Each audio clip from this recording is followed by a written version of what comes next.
สุดนะไปต่อไปต่อไปทั่วจะตอนโอ้คนหน่อยดิ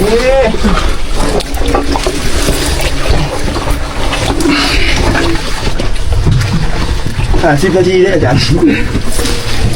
รุ่นกันทางประเทศกูภัยไทยยังคงสู้ต่อลุยค้นหา2 คนสุดท้ายทว่าติดถ้ำในสปป.ลาวกราบสวัสดีสุขสบายดีท่านผู้ชมทุกคนที่เข้ามารับชมคลิปวิดีโอเช่นเดิมเช่นเคยตอนนี้ทุกคนอยู่ที่2ทิศแสง Channel นั่นเองในคลิปวิดีโอนี้ทิศแสงจะนำพาทุกคนการอัปเดตล่าสุดของทางทีมกู้ภัยจากฝั่งประเทศไทยและเหตุการณ์เรื่องราวจะเป็นจะได้นั้นไปรับชมคลิปวิดีโอพร้อมๆกันเลยสุดนะ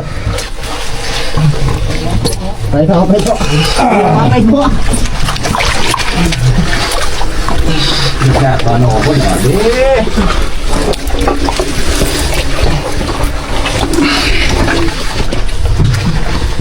10 นาทีได้อาจารย์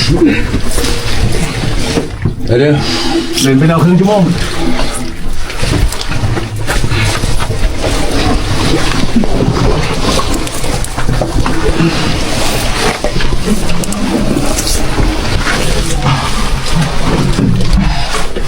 มันไหนไม่ชอบถ่วงวะพูดจาแล้วหัวแตกดิ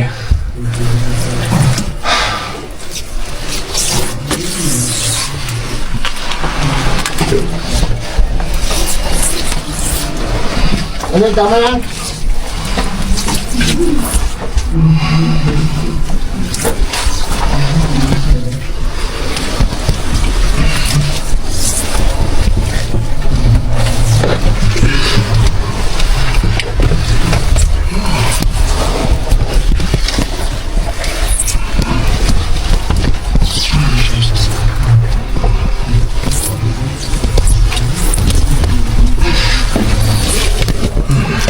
จ้าก็เอาเอ็มเลย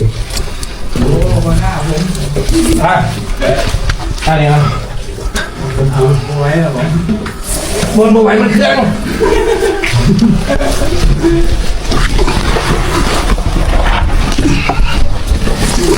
เลยอันนี้จะมาไปขึ้นทองเขาไปข้างบนเรื่องต้องถือตัวพวกเป็นตำรวจทำไปผมว่าเลยพวกไส้เลยไหมหักมันยาวๆเขาบอกว่าก็มีท่าก่อนข้างล่างแต่พอเขา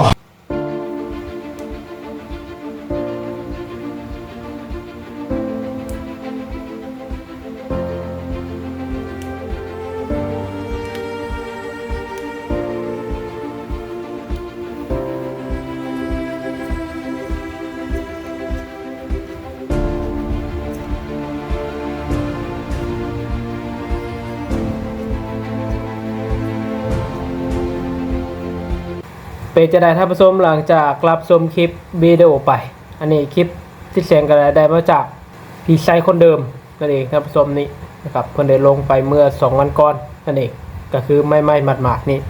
ก็มีผู้คนเข้าไปแชทเข้าไปถามหาว่านี่เป็นคลิปเก่าหรือคลิปใหม่ปัจจุบันเป็นการันตีว่าเป็นคลิปปัจจุบันสถานการณ์นำอาจจะลดลงก็เลยให้ทางทีมงานของอาจารย์เตกลีกลับมาลุยอีกครั้งหนึ่งเพื่อนำเครื่องอุปกรณ์อยู่ทั้งในหันออกมาเพราะว่าก่อนปิดภารกิจไปนี่ก็คืออุปกรณ์เครื่องต่างๆยังคงอยู่ในถ้ำหันแต่ในปัจจุบันนี่ก็เข้าไปได้ก็คือว่านำคงจะลดลงมาแล้วก็จะมี2 ประเด็นท่านผู้ชมอันที่1ก็คือนำอุปกรณ์ที่ว่าอยู่ในถ้ำหันออกมาประเด็นที่2ก็คือลุยต่อค้นหา2 คนที่ว่าติดในถ้ำเพราะว่าในปัจจุบันนี่ก็ผ่านมาหลายวันแล้วเนาะท่านผู้ชมเนาะหลายคนคงจะตีความหมายไปเป็นแบบเดียวกันไม่รู้ว่า2 คนในถ้ำในปัจจุบันเป็นอย่างไรท่านผู้ชมยังมีชีวิตอยู่บ่หรือว่าเสียชีวิตแล้วอันนี้ก็บ่มีใครสามารถการันตีได้ถึงในเชิงวิทยาศาสตร์จะบอกว่าโดนนานป่านนี้เขาเจ้าคงจะเสียชีวิตไปแล้วครับไม่มีอาหารกินแต่ในทางความเชื่อยังคงเชื่อเรื่องสิ่งศักดิ์สิทธิ์พระคุ้มครองหรือว่าปลอดภัยอยู่ในถ้ำหันก็เป็นไปได้ทำสมใน2 แง่ 2 มุม เพราะว่ายังไม่ค้นพบเห็นนั่นเองนะครับหากว่าเสียชีวิตก็ต้องเห็นร่างครับไม่เสียชีวิตก็ต้องพบคนนั่นเองและก็ยังคงเป็นความหวังให้กับญาติทำประสมทีมกู้ภัยจากฝั่งไทยเห็นอาจารย์ติ๊กลี่เนี่ยกลับมาสปปลาวอีกครั้งหนึ่งกับทางญาติทางทีมงานทางคนลาวนี่ดีใจได้ท่านผู้ชมและอาจารย์ติ๊กลี่กลับมาได้ครั้งนี้บอกเลยว่าอยากค่อนข้างว่ารู้จักแม้แต่คนในหมู่บ้านพิเศษเองก็รู้ว่าอาจารย์ติ๊กลี่เป็นใครเราเป็นคนที่พูดออกมาเลยมีเสน่ห์การพูดกันจานนี่มีข่อยคำที่ว่าหัวเราะเป็นคนตลกเฮฮามวดซื่นอยู่ตลอดเวลาและลาวนี่มาลาวในครั้งนี้ท่านผู้ชมบอกเลยว่าทุกคนรู้จักบอกเลยว่ากู้ภัยทางฝั่งไทยนี่ทุกคนที่มาปฏิบัติการในครั้งนี้คนลาวนี่รู้จักชื่อหน้าจำตาทักทายอย่างแน่นอนอาจารย์ติ๊งลี่ถึงว่าจะใส่หมวกหรือปิดแมสใส่สีตาจังใดก็แล้วแต่ท่านผู้ชมคนลาวยังจื้อยังจำได้บอกได้เลยว่าเป็นไอดอลลาวทางฝั่งสปปลาวไปแล้วก็ชื่นชมจากใจจริงแหละท่านผู้ชมในเชิงที่ว่าทีมกู้ภัยทางฝั่งไทยประเทศไทยก็คือโดยองค์รวมแล้วได้การถอนภารกิจไปในครั้งนี้ก็คือหลายเรื่องทำสมเอาองค์รวมเป็นหลักก็คือน้ำมันเข้าทะลักเข้าในถ้ำตามที่ที่เสียงได้ว่ามาหลายๆคลิปแล้วก็เฮ็ดให้ดินเจือในหลังลงมาหลายอย่างเฮ็ดให้ทีมงานหั่นอาจจะพบอันตรายก็เลยถอนตัวไปแต่ว่าอาจารย์ตะลีกลับมาในครั้งนี้ทำสมเขากลับมาในทีมกู้ภัยไทยก็คือจะไม่สามารถทำได้ก็คือไม่มีการหยุดภารกิจแต่อันนี้กลับมาในแบบส่วนตัวทำสมมาแบบส่วนตัวมาแบบไม่เป็นทางการ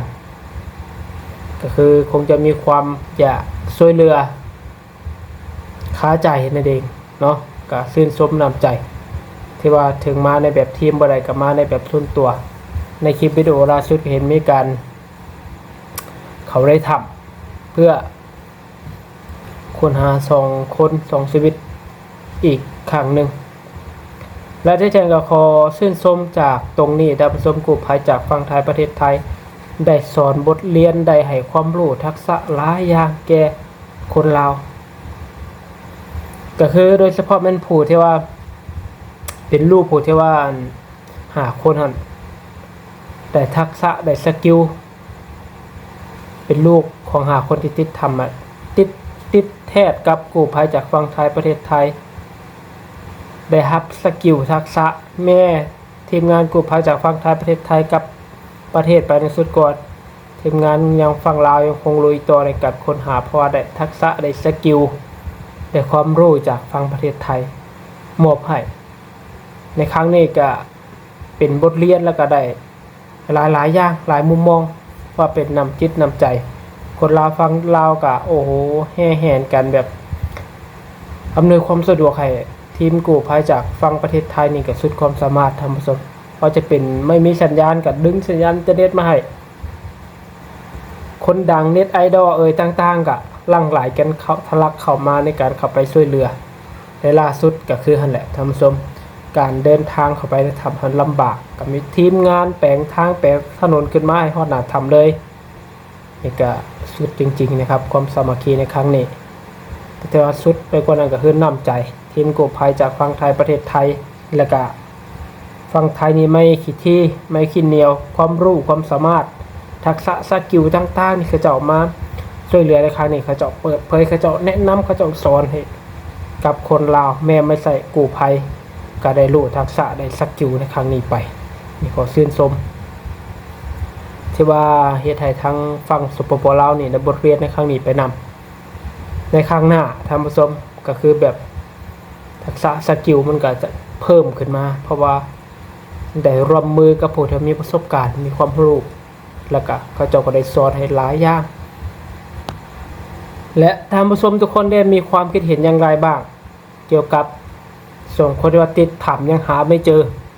ก็คอมเมนต์ให้ความคิดเห็นกันเข้ามาท่านผู้ชมเพราะว่ามันกลับมาหลายวันแล้ว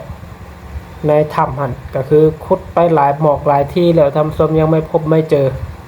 หรือจะอธิบายหรือจะพูดออกมาในแบบศิลปศาสตร์บอผีบังตาบอ เจ้าที่พญานาคแม่ผีแม่หมายไปอยู่นำหรือเมืองบางบดเพิ่นเอาไปอยู่นำบ่หรือในเชิงวิทยาศาสตร์ก็คือยังเข้าไปไม่ถึงหรือว่าดินถล่มดินกบเกลื่อนหลายยังไงท่านผู้ชมกับคอมเมนต์กันเข้ามาเกี่ยวกับประเด็นนี้แสดงความคิดเห็นกันเข้ามาและในคลิปวิดีโอนี้ที่แสดงก็ได้เห็นมาจากในแพลตฟอร์มออนไลน์หลายๆคนที่ว่าลงไปที่แสดงกับเบิ่งหลายๆซองแล้วเพิ่นบอกว่าคลิปล่าสุดและท่านผู้ชมก็ช่วยดูด้วยกันท่านผู้ชมว่าเป็นคลิปล่าสุดบ่หรือว่าเป็นคลิปเก่าที่แสดงเองก็ไม่ค่อยเห็นคลิปอันนี้ก็เพิ่งเห็นและได้แสดงกับไปถามไปคอมเมนต์ไปซอกผู้ที่ลงคลิปเพิ่นบอกว่าคลิปปัจจุบันนั่นเองนะครับคงจะเป็นคลิปล่าสุดนั่นเองและคลิปวิดีโอนี้ที่แสดงขอจบคลิปลงเพียงเท่านี้ขอเป็นกำลังใจให้กับทีมงานให้กับทุกคนในการค้นหาภารกิจในครั้งนี้ปลอดภัยและก็ค้นหาสคนสุดท้าย